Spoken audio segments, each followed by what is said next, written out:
ప్రభుత్వం ఈరోజు ఉందని తెలియజేస్తా ఉన్నా. ఓకే ఓకే రాజశేఖర్ గారు. కీర్తన గారు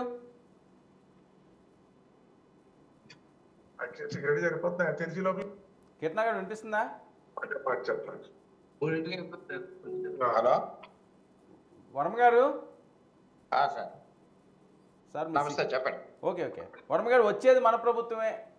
జగన్మోహన్ రెడ్డి గారు దిశానిర్దేశం చేస్తున్నారు. అసలు సనాతన ధర్మం గురించి పవన్ కళ్యాణ్కి ఏం తెలుసు, ఏదో మాట్లాడుతున్నారని చెప్పి మాట్లాడే పరిస్థితి. సార్ ఓకే, నేను మళ్ళీ తీసుకుంటాను మిమ్మల్ని. కీర్తన గారు రెస్పాండ్ అవ్వండి. వర్మ గారు మీరు ఏదో ప్లేస్లో ఆగండి, నేను తీసుకుంటాను. ఈలోపు కీర్తన గారు రెస్పాండ్ అవుతారు. నమస్తే వర్మ గారు. నమస్తే కీర్తన గారు రెస్పాండ్. వాయిస్ మ్యూట్ లో పెట్టాలండి. వర్మ గారు మీ వాయిస్ మ్యూట్ లో పెట్టాలి.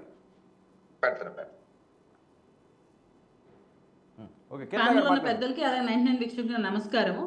సార్, గత కొన్ని రోజుల్లో మీరు చూస్తున్నారు లడ్డు ఇష్యూ అనేది రాష్ట్ర వ్యాప్తంగా దేశవ్యాప్తంగా ఎంత కుదిపేస్తున్న అంశము. ఇక్కడ తప్పు ఎవరైనా చేసినా పక్కన పెడదాం సార్, కానీ ఇది గురించి చింతిస్తూ ఒక్క బాధన్నా ఈ వైసీపీ కార్యవర్గంలో ఉందా సార్? మీరు గమనించారా?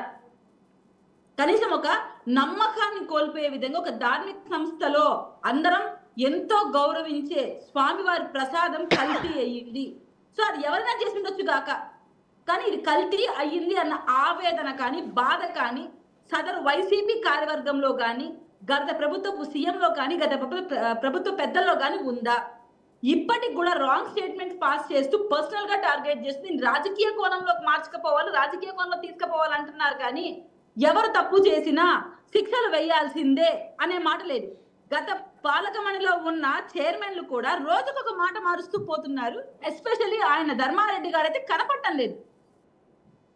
ఇది అంతు చిక్కని క్వశ్చన్. ఎందుకు మరి వైసీపీ వర్గానికి తెలియాలి. ధర్మారెడ్డి గారు ఇంత పెద్ద ఇష్యూ జరుగుతుంటే ఎందుకు ఆయన రావట్లేదు?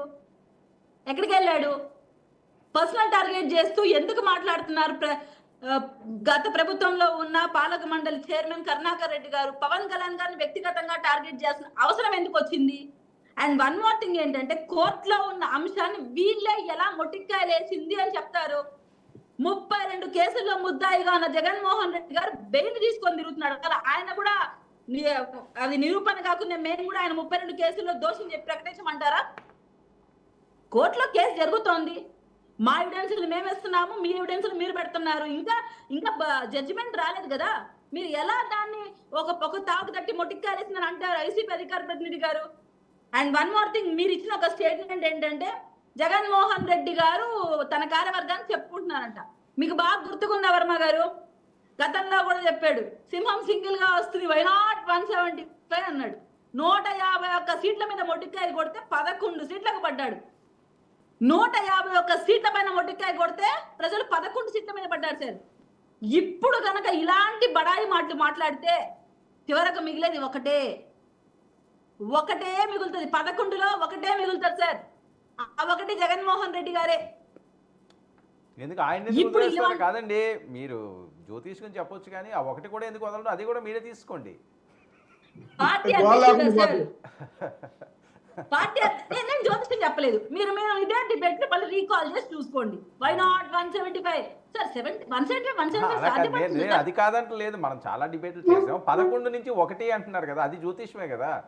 ఓకే సార్, వై నాట్ 175 అన్న రోజు మనం అడిగాం, అది ఎట్లా పాసిబుల్ అవుతుందంటే ఎందుకు అవ్వదు? ప్రజలు మా పక్కన ఉన్నాడు, ఖచ్చితంగా అవుతుంది, మేము చేసి చూపిస్తాం అన్నారు. చివరాఖరికి ఏమైంది సార్? ఏమైంది? వై నాట్ 175 కాస్త 11 కుదించుకున్నారు. ఓకే, వాళ్ళు 11 కుదించుకున్నా కీర్తన గారు ఇప్పుడు జరుగుతున్న ప్రచారం అది ఎవరు చేస్తున్నారో కానీ సోషల్ మీడియాలో కానీ వేరే మీడియాలో కానీ వచ్చే అంశాలు ఏంటంటే చాలా వరకు జగన్మోహన్ రెడ్డి గారికి 4 సంవత్సరాల్లో వచ్చిన బ్యాడ్ అంతా మీకు 100 రోజుల్లోనే వచ్చేసింది అంటున్నారు. ఏది నిద్రలోనా పగటి కళలు కంటున్నారా సార్? దయచేసి పగటి కళలు కనకుండా నిద్ర మొహం మీద నీళ్లు కొట్టుకొని లేచి కూర్చుంటే వాస్తవాలు కనపడతాయి. సనాతన ధర్మం కోసం మేము పడుతున్న తపన కనపడుతుంది. 100 రోజుల ప్రభుత్వ పరిపాలన ఎలా ఉందని ప్రజల నోటి వెంట వింటున్నారు. అసలు ఎందుకు నెగిటివిటీ ఉందంటారు ప్రజల దృష్టిలో? మీరేమైనా డిఎస్టీ వదిలారనా? మీరేమైనా పెన్షన్ పెంచారనా? లేదు బిడ్డలు చదువులకు డబ్బులు ఇస్తున్నారనా? లేదు అవసరమైన అభివృద్ధి కార్యక్రమాలు జరుగుతున్నాయనా? బిడ్డలకు ఉద్యోగాలు వస్తున్నాయనా? ఏ విధంగా మన ప్రభుత్వం వెనకబడింది?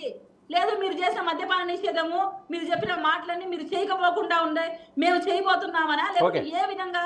ఓకే ఓకే కీర్తన గారు, నేను జగన్మోహన్ రెడ్డి గారు మాట్లాడితే అసలు పవన్ కళ్యాణ్ గారికి సనాతన ధర్మం కోసం ఏం తెలిసి ఆయన మాట్లాడతారు అంటున్నారు. డిక్లరేషన్ ఫామ్ మీద సైన్ పెట్టడానికి కూడా ఆలోచించే వ్యక్తికి అయితే బాగా తెలుసా? లేదు గుడి సెట్లు వేసేవాడికి బాగా తెలుసా?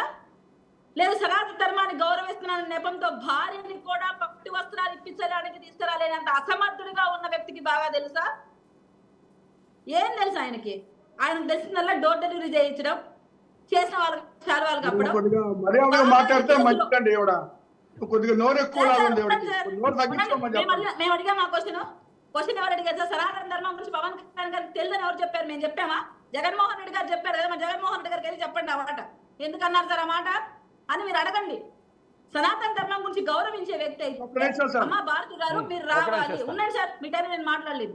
సనాతన ధర్మం గురించి గౌరవించే వ్యక్తి అయితే మా భారతి గారు మీరు రావాలి. స్వామి వారికి చేసే సేవల్లో సతీ సమేతంగా మనం చెయ్యాలి, పట్టు వస్త్రాలు సమర్పించాలి.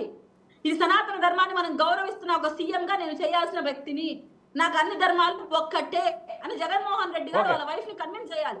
ఓకే ఓకే ఒక సీఎం కి కులాలతో ఓకే కీర్తన గారు ఒక్క నిమిషం రాజశేఖర్ గారు ఏంటి సింపుల్గా స్ట్రైట్గా ముందుగా నేను వారికి చెప్తున్నా, కొద్దిగా మర్యాదగా మాట్లాడటం అలవాటు చేసుకుంటే మంచిది. డిబేట్ నేను జగన్ గారు అన్నాను, ఇక్కడ మనాథ